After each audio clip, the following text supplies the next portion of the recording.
Hello welcome back Aisha's കിച്ചണിലേക്ക് എല്ലാവർക്കും സ്വാഗതം. നമുക്ക് ഒട്ടും വയ്യാത്ത ദിവസങ്ങളിൽ അല്ലെങ്കിൽ മടിയുള്ള ദിവസങ്ങളിൽ നല്ല ഭക്ഷണം കഴിക്കാൻ ആഗ്രഹം ഉണ്ടാവും, പക്ഷെ ഉണ്ടാക്കാൻ ഭയങ്കര മടിയായിരിക്കും.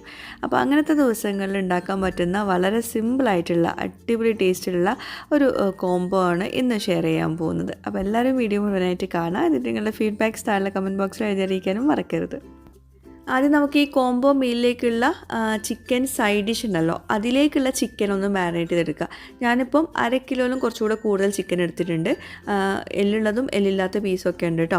അത് ചെറിയ പീസാക്കിയിട്ട് കട്ട് ചെയ്തെടുക്കുക. അതിലോട്ട് 1 ടീസ്പൂണ് കുരുമുളക് പൊടി, കുറച്ച് ഉപ്പ്, ഒരു 2 ടീസ്പൂണ് ചെറിയ ടീസ്പൂൺ മതി കേട്ടോ കോൺഫ്ലോർ. ഇതെല്ലാം കൂടി ചേർത്തിട്ട് നന്നായിട്ട് മിക്സ് ചെയ്യുക. ഒരുപാട് കോൺഫ്ലോർ ചേർക്കരുത് കേട്ടോ, വെള്ളവും ഒട്ടും ചേർക്കരുത്. എല്ലാം കൂടി മിക്സ് ചെയ്തെടുത്തിട്ടുണ്ട്. ഇനി നമുക്കത് ഫ്രീസറിൽ കുറച്ച് നേരം വയ്ക്കുക. ഒരു 5-10 മിനിറ്റ് മാത്രം ഫ്രീസറിൽ വെക്കുക കേട്ടോ. പിന്നെ നമ്മളൊരു സ്പെഷ്യൽ ഫ്രൈഡ് റൈസാണ് ഉണ്ടാക്കാൻ പോകുന്നത്. അതിലോട്ടുള്ള റൈസ് ഞാനിവിടെ വേവിച്ച് വെച്ചിട്ടുണ്ട്.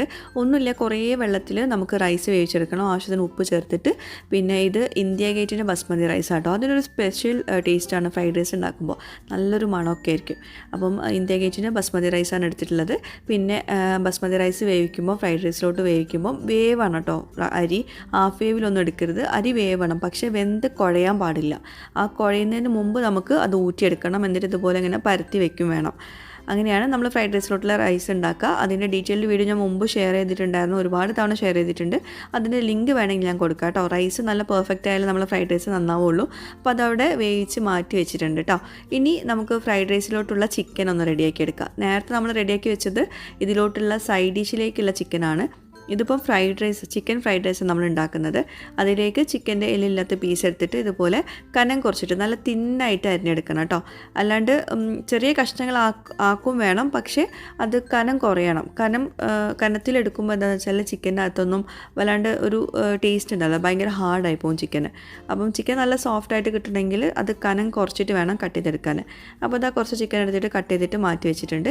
അപ്പം ആദ്യം നമുക്ക് മുട്ട ഒന്ന് ബീറ്റ് ചെയ്തെടുക്കണം. എന്നിട്ട് മുട്ട ഒന്ന് ഫ്രൈ ആക്കിയിട്ട് വേണം നമുക്ക് ബാക്കിയുള്ള ചേരുവകളൊക്കെ ചേർത്ത് കൊടുക്കാൻ.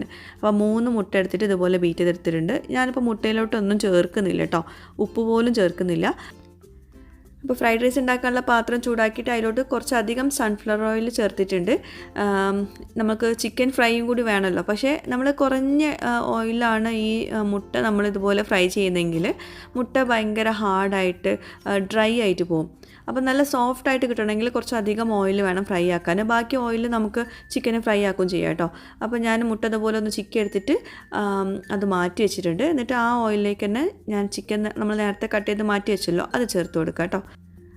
ചിക്കൻ ഒന്ന് ചെറുതായിട്ടൊന്ന് വഴറ്റിയെടുത്ത ശേഷം അതിലോട്ട് 1 ടീസ്പൂൺ കുരുമുളക് പൊടിയും 2 ടീസ്പൂണോളം ലൈറ്റ് സോയ സോസും കൂടി ചേർത്തിട്ടുണ്ട്. എന്നിട്ട് നന്നായിട്ട് മിക്സ് ചെയ്യുക. പിന്നെ ഇതിലോട്ട് ഒരു 2-3 ടീസ്പൂണ് വെളുത്തുള്ളി ചെറുതായിട്ട് ചോപ്പ് ചെയ്തതും 2 ടീസ്പൂണ് സവോള അല്ലെങ്കിൽ സ്പ്രിംഗ് ഓണിയൻ എടുക്കുക, അത് ചെറുതായിട്ട് ചോപ്പ് ചെയ്തതും കൂടി ചേർത്തിട്ട് ഈ ചിക്കന് ഒന്നിട്ട് വഴറ്റിയെടുത്ത ശേഷം നമ്മളിതൊക്കെ ചേർക്കുന്നു കേട്ടോ. അപ്പോൾ ചിക്കനും ഈ വെളുത്തുള്ളിയും ഉള്ളിയും എല്ലാം കൂടി നന്നായിട്ട് അതിൽ കുക്ക് ചെയ്യണം. ഒരു 3/4 വേവ് ആവുന്ന സമയത്ത് അതിലോട്ട് നമുക്ക് ബീൻസ് ചെറുതായിട്ട് കട്ട് ചെയ്ത് ചേർത്ത് കൊടുക്കുക. ബീൻസ് കുറച്ച് അധികം എടുത്തിട്ടുണ്ട് കേട്ടോ. ഫ്രൈഡ് റൈസ് ഉണ്ടാക്കുമ്പോഴൊക്കെ എപ്പോഴും ബീൻസ് കുറച്ച് അധികം ആകുമ്പോൾ നല്ല ടേസ്റ്റാണ്. അല്ലെങ്കിൽ സ്പ്രിംഗ് ഓണിയൻ കുറച്ച് അധികം ചേർക്കുന്നതൊക്കെ നല്ല ടേസ്റ്റാണ്. അപ്പോൾ ബീൻസിന് കുറച്ചുകൂടെ വേവ് കൂടുതലുള്ളതുകൊണ്ട് ബീൻസ് ആദ്യം ഇട്ട് കൊടുത്തിട്ടുണ്ട്. എന്നിട്ട് അതിന് ശേഷം ഒരുപാട് വേവിക്കാനും പാടില്ല പച്ചക്കറികൾ, അതൊന്ന് ശ്രദ്ധിക്കുക കേട്ടോ. ഹൈ ഫ്ലെയിമിൽ വയ്ക്കുക. പിന്നെ അതിന് ശേഷം ക്യാരറ്റ് 2 ചോപ്പ് ചെയ്തതും പിന്നെ വയലറ്റ് ക്യാബേജ് ഉണ്ടല്ലോ, അതൊന്ന് ഗ്രേറ്റ് ചെയ്തതും കൂടി ചേർത്തിട്ടുണ്ട്. അപ്പോൾ ഇതൊന്നും അധികം കുക്ക് ചെയ്യാനില്ലാത്തതുകൊണ്ട് തന്നെ ഒന്നുകൊണ്ട് മിക്സ് ചെയ്തെടുത്താൽ മതി. പിന്നെ കുരുമുളക് പൊടി, ഉപ്പ്, സോയ സോസ് ഇതൊക്കെ ആവശ്യത്തിന് ചേർത്ത് കൊടുക്കുക. അതിൻ്റെ ഒരു കണക്ക് ഞാൻ പറയുന്നില്ല, കാരണം ഒരുപാട് ചേർക്കും വേണ്ട, എന്നാൽ ഒട്ടും കുറയും പാടില്ല കേട്ടോ. അപ്പോൾ ഇതാണ് ഇതിൽ ചേർക്കേണ്ട ചേരുവകൾ. എന്നിട്ട് എല്ലാം കൂടി നന്നായിട്ട് മിക്സ് ചെയ്തെടുക്കുക. പിന്നെ പ്രത്യേകം ശ്രദ്ധിക്കുക, പച്ചക്കറികൾ കൂടുതൽ വെന്ത് കഴിഞ്ഞാൽ ഫ്രൈഡ് റൈസ് ടേസ്റ്റ് ഉണ്ടാവില്ല. ആ കളർ തന്നെ മാറാൻ പാടില്ല കേട്ടോ. അപ്പോഴേക്ക് നമ്മൾ നേരത്തെ വേവിച്ച് വെച്ചിട്ടുള്ള റൈസ് ഇട്ട് കൊടുക്കുക. പിന്നെ ഞാൻ മുമ്പും പറഞ്ഞിട്ടുണ്ട്, ഒരു 1-2 ആൾക്കാർക്ക് കഴിക്കാനുള്ള ഫ്രൈഡ് റൈസ് ആ കടായിൽ ഉണ്ടാക്കുമ്പോഴാണ് അതിൻ്റെ പെർഫെക്റ്റ്നെസ് വരുന്നത്. ഇങ്ങനെ എല്ലാം കൂടി ഒരുമിച്ച് ഉണ്ടാക്കുമ്പോൾ കുറച്ചൊരു ടേസ്റ്റിൽ മാറ്റം ഉണ്ടാവും, പക്ഷേ എന്നാലും നമുക്ക് നല്ല പെർഫെക്റ്റ് ആയിട്ട് ഉണ്ടാക്കാം. അപ്പം അരി ഇട്ട് കൊടുത്ത ശേഷം, ചോറ് ഇട്ട് കൊടുത്ത ശേഷം അതിൻ്റെ മുകളിൽ കുറച്ചുകൂടെ സോയ സോസ് ഒഴിച്ച് കൊടുത്തിട്ടുണ്ട്. കുറച്ച് കുരുമുളക് പൊടിയും കൂടി ചേർത്ത് കൊടുക്കുക. എന്നിട്ട് ഈ സ്പാറ്റില കൊണ്ട് മിക്സ് ആക്കാണ്ട് ഇങ്ങനെ തട്ടി കൊടുക്കുക. ഇതുപോലെ 2 പിടുത്തുള്ള പാത്രമാണെങ്കിൽ നമുക്കിതുപോലെ തട്ടി കൊടുക്കാം. അങ്ങനെ ആകുമ്പോൾ അരി വെന്ത് കുഴഞ്ഞു പോകുന്നില്ല, അതുപോലെ ഉടഞ്ഞു പോവില്ല.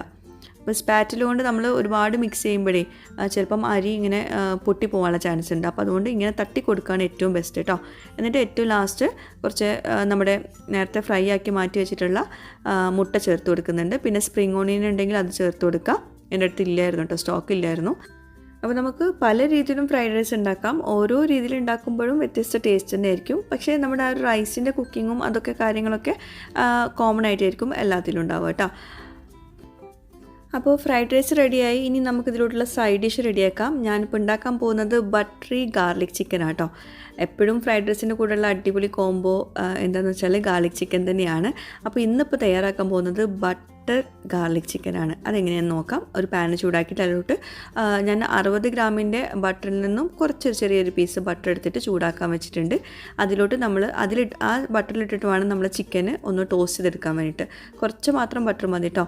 പിന്നെ ബട്ടർ ചൂടാക്കുമ്പം കരിഞ്ഞു പോകാണ്ട് നോക്കുക. കരിഞ്ഞു പോയാൽ ടേസ്റ്റിൽ മാറ്റം വരും. എന്നിട്ട് ഈ ചിക്കൻ നമ്മൾ നേരത്തെ മാരിനേറ്റ് ചെയ്ത് വെച്ചിട്ട് നമ്മൾ ഫ്രീസറിൽ വെച്ചല്ലോ, അതാണ് ഇപ്പം ഫ്രൈ ചെയ്യുന്നത് കേട്ടോ. അത് ഒന്ന് കുറഞ്ഞ ബട്ടറിൽ വേണം ഇത് ഫ്രൈ ആക്കാൻ. ഒരുപാട് ബട്ടറിലിട്ടിട്ട് ഫ്രൈ ആക്കി എടുക്കരുത്. എന്നിട്ട് 2 വശവും നല്ലോണം ഗോൾഡൻ കളർ ആവുന്നവരെ നല്ലോണം ഫ്രൈ ആക്കി എടുക്കുക കേട്ടോ. അപ്പോൾ ഞാൻ കുറച്ച് കഴിഞ്ഞപ്പം അടച്ച് വെച്ചിട്ട് കുക്ക് ചെയ്തെടുത്തിട്ടുണ്ട്. എന്നാലേ നന്നായിട്ട് ഉള്ളിലൊക്കെ കുക്കായി കിട്ടുള്ളൂ. പുറമേ നല്ല ഡാർക്കായിട്ടും അകത്ത് നല്ല സോഫ്റ്റായിട്ടും കിട്ടണം. അപ്പോൾ നമ്മൾ ചിക്കൻ അവിടെ ഫ്രൈ ആക്കിയിട്ട് മാറ്റി വെച്ചിട്ടുണ്ട്. ഇനി ആ സെയിം പാനിലോട്ട് തന്നെ കുറച്ചുകൂടെ ബട്ടർ ചേർത്തിട്ടുണ്ട്. അപ്പം 60 ഗ്രാമിൽ ഒരു 30 ഗ്രാമൊക്കെ എടുത്തിട്ടുണ്ടാവുള്ളൂ കേട്ടോ നമ്മൾ ബട്ടർ ഈ ഒരു റെസിപ്പിയിലോട്ട്. പിന്നെ ബട്ടർ ചൂടാക്കിയ ശേഷം അതിലോട്ട് കുറച്ചധികം വെളുത്തുള്ളി ചോപ്പ് ചെയ്തതും പിന്നെ പച്ചമുളക് കട്ട് ചെയ്തതും കൂടി ചേർത്തിട്ടുണ്ട്. എന്നിട്ട് നല്ലോണം ഒന്ന് മിക്സ് ചെയ്ത് കൊടുക്കാം. അപ്പോൾ ഞാൻ ഈ ഒരു ഗ്രേവിയിലോട്ട് എടുക്കുന്നത് ഒരു 1/2 ടീസ്പൂൺ മാത്രമാണ് കോൺഫ്ലോർ കേട്ടോ. ഒരുപാട് കോൺഫ്ലോർ എടുക്കണ്ട. അത് കുറച്ച് വെള്ളത്തിൽ അവിടെ കലക്കി മാറ്റി വയ്ക്കുക. അതുപോലെ നമ്മുടെ വെളുത്തുള്ളി നല്ലോണം ഒന്ന് ഒരു കളറൊന്ന് മാറിക്കോട്ടെ, എന്നാലേ നല്ലൊരു പെർഫെക്റ്റ് ടേസ്റ്റ് വരുള്ളൂ. നല്ലൊരു മണമായിരിക്കും കേട്ടോ. അപ്പോൾ പിന്നെ അത് റെഡി ആയി കഴിഞ്ഞാൽ അതിലോട്ട് ഒരു 2-3 ടേബിൾ സ്പൂണ് സോയ് സോസ് ചേർത്ത് കൊടുക്കുക. അതിൻ്റെ കൂടെ തന്നെ കുരുമുളക് പൊടിയും കൂടി ചേർത്ത് കൊടുക്കുക. എന്നിട്ട് നല്ലോണം ഒന്ന് മിക്സ് ചെയ്യുക. ആവശ്യത്തിന് ഉപ്പും ചേർത്ത് കൊടുക്കുക കേട്ടോ. നമ്മൾ ഉപ്പ് മൊത്തത്തിൽ കുറച്ചിട്ടുണ്ട്. പിന്നെ സോയ് സോസിൽ ഓൾറെഡി ഉപ്പുണ്ടാവും. അപ്പോൾ അതുകൊണ്ട് ഉപ്പ് ചേർക്കുമ്പം പ്രത്യേകം ശ്രദ്ധിക്കുക. പിന്നെ കുറച്ച് വെള്ളം ഒഴിച്ചു കൊടുക്കുക. ഈ വെള്ളം നമ്മൾ തിളച്ച ശേഷം വേണം അതിലോട്ട് കോൺഫ്ലോർ ചേർത്ത് കൊടുക്കാൻ കേട്ടോ. അതുപോലെ വെള്ളം ചേർത്ത് കൊടുക്കുന്നത് ഒരു ഇളം ചൂടുള്ള വെള്ളമായിരിക്കണം. സാധാ പച്ചവെള്ളം ചേർക്കുമ്പോൾ നമ്മുടെ കറിക്ക് മാറ്റം വരും കേട്ടോ. പിന്നെ കോൺഫ്ലോറിൻ്റെ ആ ഒരു സ്ലറി ഒഴിച്ചു കൊടുത്തിട്ടുണ്ട്. അപ്പോൾ ഞാൻ കുറച്ചുകൂടെ സോയ് സോസും കുരുമുളക് പൊടിയൊക്കെ ചേർക്കുന്നുണ്ട്. എന്താണെന്ന് വെച്ചാൽ നമ്മുടെ കറിയുടെ കളർ കണ്ടല്ലോ, ഗ്രേവി കണ്ട് തിക്കാവുന്നില്ല. അതുപോലെ കളർ കുറച്ച് കുറവായി പോലെ തോന്നുന്നുണ്ട്. അപ്പോൾ ഞാൻ കുറച്ചുകൂടെ കുരുമുളക് പൊടിയും സോയ് സോസും ചേർത്തിട്ടുണ്ട്. എന്നിട്ട് ടേസ്റ്റ് നോക്കുക. ടേസ്റ്റ് ബാലൻസ് ആണെന്ന് നോക്കുക കേട്ടോ. അപ്പോൾ ഒരു ഗ്രേവി നല്ല ടേസ്റ്റ് ഉണ്ടെന്ന് കാണണമെങ്കിൽ മാത്രം നമ്മൾ ചിക്കൻ ഇട്ട് കൊടുക്കുക. അപ്പോൾ ചിക്കൻ ചേർത്ത് കൊടുത്തു. ഇതൊരു ഡ്രൈ ആയിട്ടുള്ളൊരു റെസിപ്പി അല്ല, എന്നാലോ ഭയങ്കര ഗ്രേവി ആയിട്ടുള്ളതും അല്ല. അതിൻ്റെ ഒരു മീഡിയം സെമി തിക്കായിട്ടുള്ളൊരു റെസിപ്പിയാണ്. അപ്പോൾ അതുകൊണ്ട് തന്നെ ഈ ചിക്കൻ നല്ലോണം ഇതിൽ മിക്സ് ചെയ്ത് കൊടുത്ത ശേഷം വീണ്ടും കുറച്ചുകൂടെ വെള്ളം ഒഴിച്ചു കൊടുക്കുന്നുണ്ട്, ചൂടുവെള്ളം ഒഴിച്ചു കൊടുക്കുന്നുണ്ട്. പിന്നെ നമ്മൾ ഈ കോൺഫ്ലോറിൻ്റെ സ്ലറി ഒഴിച്ചു കൊടുക്കുന്നില്ലേ, അപ്പം അത് നമ്മൾ ഒരു തവണ നല്ലോണം തിക്കാക്കി എടുത്തു കഴിഞ്ഞാൽ പിന്നെ അത് കുറച്ച് കഴിഞ്ഞാൽ ഡ്രൈ ആയി പോകും. അപ്പോൾ ലാസ്റ്റ് ഞാനൊരു കാര്യം കാണിച്ചു തരാം. ആദ്യം ഞാൻ കുറച്ചുകൂടെ വെള്ളം ഒഴിച്ചു കൊടുത്തിട്ടുണ്ട്, ചൂടുവെള്ളമായിട്ട് ഒഴിച്ചിട്ടുള്ളത്. എന്നിട്ട് വീണ്ടും മിക്സ് ചെയ്ത് കൊടുത്തു. ഇപ്പോഴും ആ ഒരു ഗ്രേവി അങ്ങോട്ട് ലൂസായിട്ട് വരുന്നില്ല. അപ്പം ലാസ്റ്റ് നമ്മൾ എല്ലാം കഴിഞ്ഞ് കുക്കായി കഴിഞ്ഞ ശേഷം മാത്രം കുറച്ചുകൂടെ വെള്ളം ഒഴിച്ചു കൊടുത്താൽ മതി. അപ്പം മല്ലിയിലിട്ടിട്ട് ഒന്ന് ഗാർണിഷ് ചെയ്തെടുത്തിട്ടുണ്ട്. എന്നിട്ട് ലാസ്റ്റ് കുറച്ച് വെള്ളം ഒഴിച്ചു കൊടുത്തു. എന്നിട്ട് അത് തിളയ്ക്കുന്ന സമയത്ത് തന്നെ ഓഫ് ചെയ്യണം കേട്ടോ. തിളച്ചിട്ട് അത് ഒരുപാട് നേരം തിളച്ച് കഴിഞ്ഞ് അടച്ച് വെക്കുകയാണെങ്കിൽ വീണ്ടും തിക്കാവും. അപ്പോൾ തിക്കാവണ്ടെന്നാണെങ്കിൽ കുറച്ച് വെള്ളം ഒഴിച്ചിട്ട് ഒന്ന് തിള വരുന്ന സമയത്ത് ഓഫ് ചെയ്യുക. അപ്പം ആ ഒരു നമ്മൾ വിചാരിച്ച തിക്നെസ്സിൽ തന്നെ കിട്ടും നമ്മുടെ കറി കേട്ടോ. അപ്പോൾ വീണ്ടും വീണ്ടും വെള്ളം ഒഴിക്കേണ്ട ആവശ്യം വരില്ല. അപ്പോൾ നമ്മുടെ കറി റെഡി ആയിട്ടുണ്ട്. അതുപോലെ നമ്മുടെ ചിക്കൻ ഫ്രൈഡ് റൈസും റെഡി ആയിട്ടുണ്ട്. അപ്പോൾ ഞാൻ പല ഫ്രൈഡ് റൈസിൻ്റെ റെസിപ്പീസ് നമ്മുടെ ഈ ഒരു ചാനലിൽ ഷെയർ ചെയ്തിട്ടുണ്ട്. ഓരോന്നും ഡിഫറെൻറ്റ് രീതിയിൽ തന്നെയാണ് ഉണ്ടാക്കിയിട്ടുള്ളത്. ഒരു ഉണ്ടാക്കുന്ന മെത്തേഡിൽ ഡിഫറെൻ്റ് ആവുമ്പം അതുപോലെ തന്നെ ടേസ്റ്റിലും ഡിഫറെൻ്റ് ആവും. പിന്നെ നമ്മുടെ ബട്ടറി ഗാർലിക് ചിക്കനാണിത്. പിന്നെ വേറൊരു കാര്യം പറയാനുള്ളത്, നമ്മൾ ഈ റെസ്റ്റോറൻറ്റിൽ നിന്നൊക്കെ ഫ്രൈഡ് റൈസ് കഴിക്കുമ്പം ഓരോ അരീൻ്റെ മുകളിലും ഇങ്ങനെ ഒരു ഓയിലി ആയിട്ട് കാണാം. അപ്പോൾ അതെന്താണെന്ന് വെച്ചാൽ നമ്മൾ ഇതുപോലെ എല്ലാം കുക്കായി കഴിഞ്ഞ് ലാസ്റ്റ് കുറച്ച് സൺഫ്ലവർ ഓയിൽ മുകളിൽ ഒഴിച്ചു കൊടുത്താൽ മതി. അല്ലെങ്കിൽ കുക്കാക്കുന്ന സമയത്ത് തന്നെ നമ്മൾ 1-2 ആൾക്കാർക്കല്ലേ നമ്മൾ റെസ്റ്റോറൻറ്റിൽ നിന്നൊക്കെ ഫ്രൈഡ് റൈസ് ഉണ്ടാക്കുക. അപ്പം ഉണ്ടാക്കുന്ന സമയത്ത് അവർ ഓയിൽ ഈ റൈസിൻ്റെ മുകളിൽ ഇങ്ങനെ ഒഴിക്കുന്നുണ്ട്. അപ്പോൾ അതുകൊണ്ടാണ് അങ്ങനെ ഓയിലി ആയിട്ട് കിടക്കുന്നത് കേട്ടോ. അപ്പം 1-2 ആൾക്കാർക്ക് ഉണ്ടാക്കുമ്പോൾ അതുപോലെ ഓയിൽ ഒഴിച്ചിട്ട് ഇങ്ങനെ റൈസിന് മുകളിൽ ഒഴിച്ചിട്ട് അങ്ങനെ മിക്സ് ചെയ്ത് കൊടുത്താൽ മതി. ഓക്കെ, അപ്പോൾ വേണമെങ്കിൽ ഇതിൻ്റെ മുകളിൽ ഓയിൽ കുറച്ച് ഒഴിച്ചിട്ട് അങ്ങനെ ദം ഇട്ട് കൊടുക്കുക. അങ്ങനെ വരുമ്പോഴും ആ ഒരു ഓയിലി ടെക്സ്ചർ വരും. അതും കാണാൻ നല്ല രസമാണ് കേട്ടോ. ഓയിൽ അല്ലെങ്കിൽ ബട്ടറൊക്കെ ചേർത്ത് കൊടുക്കുക കേട്ടോ. ഇതിപ്പോൾ വീഡിയോയിൽ പറയുമ്പം ഒരുപാട് ടൈം എടുക്കും. പക്ഷേ ഇത് ഉണ്ടാക്കി വരികയാണെങ്കിൽ അരമണിക്കൂറിനകത്ത് നമുക്കിതെല്ലാം റെഡിയായി കിട്ടും. നമ്മുടെ ഫ്രൈഡ് റൈസിലോട്ടുള്ള അരി റെഡിയായി കഴിഞ്ഞാൽ തന്നെ നമ്മുടെ ഒരു പകുതി പണി കഴിഞ്ഞ പോലെയാണ്. പിന്നെ ബാക്കിയൊക്കെ വളരെ സിമ്പിളായിട്ട് ഉണ്ടാക്കാൻ പറ്റുന്നുള്ളൂ. അപ്പോൾ ഇന്നിപ്പോൾ വീക്കെൻഡ് അല്ലേ, അപ്പം ഭക്ഷണം ഇതുവരെ ഉണ്ടാക്കാത്തവരുണ്ടെങ്കിൽ വേഗം പോയിട്ട് ഉണ്ടാക്കി നോക്കൂ. അപ്പോൾ ട്രൈ ചെയ്യുക, ഫീഡ്ബാക്ക്സ് അറിയിക്കുക. പുതിയൊരു വീഡിയോയുമായിട്ട് വ്ളോഗുമായിട്ടൊക്കെ വരുന്നവരേക്കും ബൈ. Thank you.